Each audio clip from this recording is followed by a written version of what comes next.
Mary Channing and Maumbury Rings are two names linked together, and for a good reason. The story of Mary Channing is one that is steeped in history, drama and tragedy, and it's all set against the eerie backdrop of one of Dorset's most legendary and ancient monuments.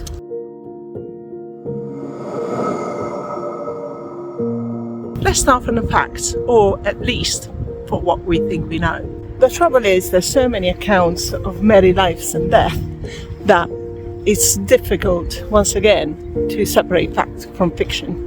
As I started researching into her story, I realized just how much conflicting information there is surrounding the different accounts of her life. We can thank Thomas Hardy for that, as he spent a lot of time looking into her story and made Mary inspiration for the mock wife. Mary was said to be, for those times ago, that was very well educated, but for some reason she was of dubious character. Big no-no at the time. She used to hang out with boys without being engaged or married to them, and she became the talk of the neighborhood.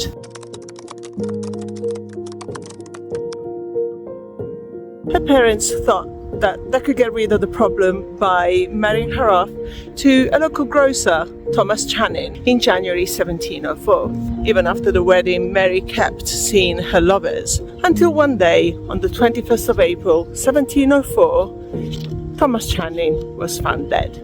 Before dying, Thomas wrote a will, and he left everything to his father except for 1 shilling that he left for Mary. His father thought that was suspicious, and he had the body exhumed, and the post-mortem revealed that Thomas was killed by poisoning.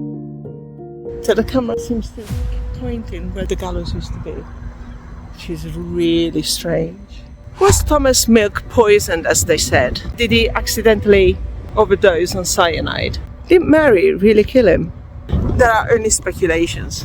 Mary fled Dorchester, but she was apprehended, and despite her pleading not guilty, she was found guilty and sentenced to death. Now, the sentence was delayed because she was found with child. And here in Maumbury Rings, in 1706, Mary Channing met her tragic end.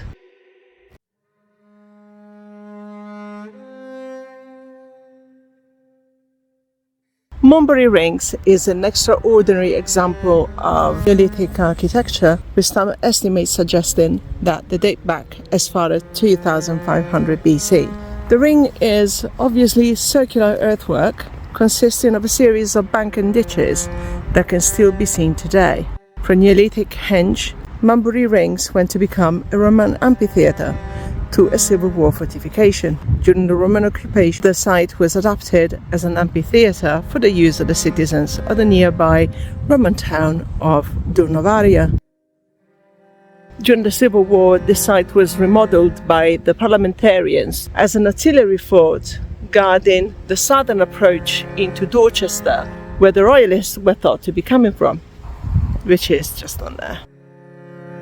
The amphitheatre role was reprised during the late 17th century and the early 18th century as a place of public execution. It was here that at the end of the Monmouth Rebellion in 1685, Judge Jeffreys ordered from some of the rebels to be executed here, and he moved the execution place from the old Gallows Hill to here.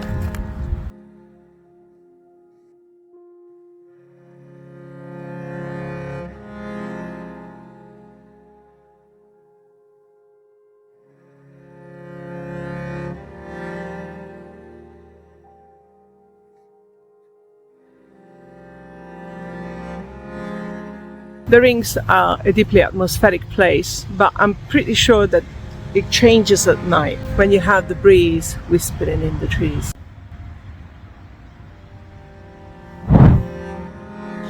Well, lights fully charged, we'll see what happens.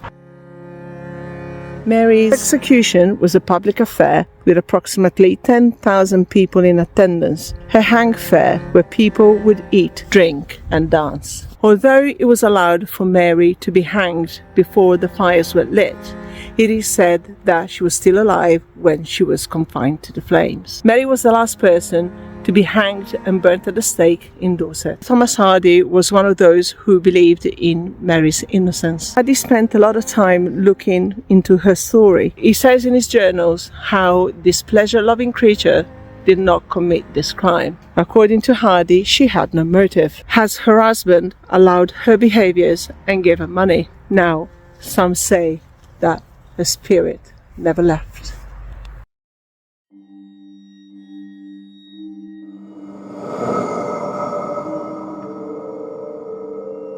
Well, that's just us and Mary.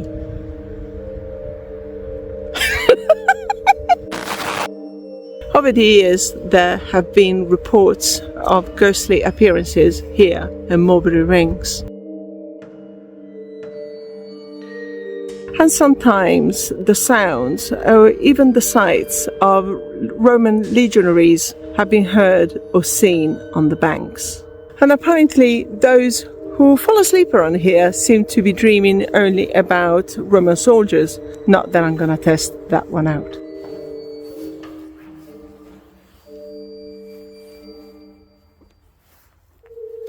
One thing for sure, there's a chill in the air tonight.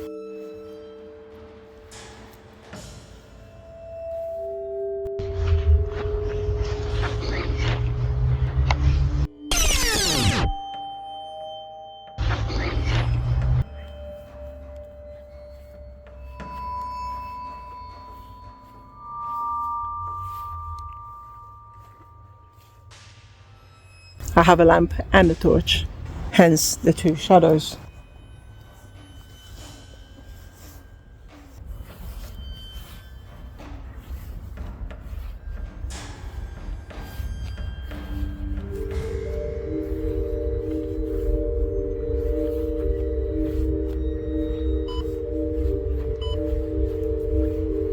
You can see Amanda on the other side.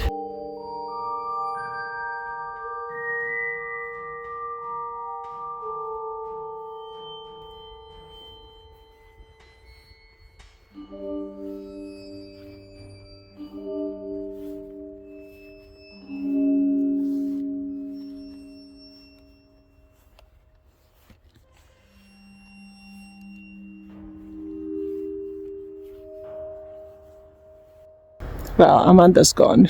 She's gone away. Heard a strange noise.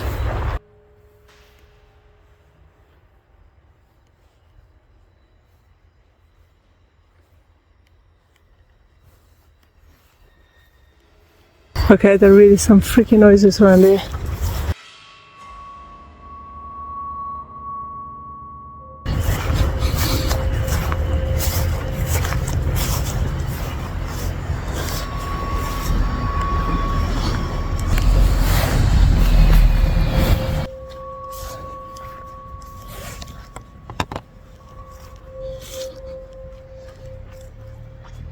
Oh! I was saying there was really some really strange noises around there. Yeah, that too. That too. But I heard screeching. Okay. Apart from the strange noises, I didn't see anything in there. Well, you guys, I hope you enjoyed this video, and if you did, please give us a thumb up, and I shall see you in the next one. Thank you for watching. Bye!